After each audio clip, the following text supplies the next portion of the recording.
So guys, প্রথমে video দেখো, তারপর টিকটক করা ফানি কমেন্টস গুলো পড়বো।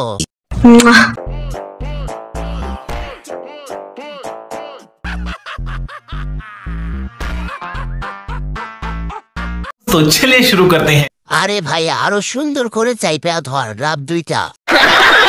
যেরকম করে পাঞ্জা করে দিয়েছেন তাতে কি ডাবে চাপ লাগে না? এই গাড়ি ও চালায় কিভাবে বুঝি না কিছু।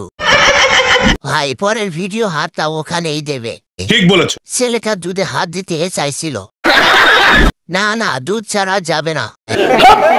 যেখানে হাতটা দিছস একটা টিপ দিয়া দিতা। গাই ছেড়ে দিলে দুধ কোথায় পাবি রে পাগলা, গাইকে ধরে রাখ। না না হাত ছাড়িস না, তাহলে কিন্তু পদ্মা নদী দিয়ে গোসল করতে পারবি না। ভাই কিভাবে করো, করার সময় অন্য কোষ ভিতরে ঢুকে যায় না? ভাই তুই কি পানি বাইর করতে পারিস? দুধে সাগরে ডুবে যাবে বাচ্চাটা। কথা একদম কবি নেই।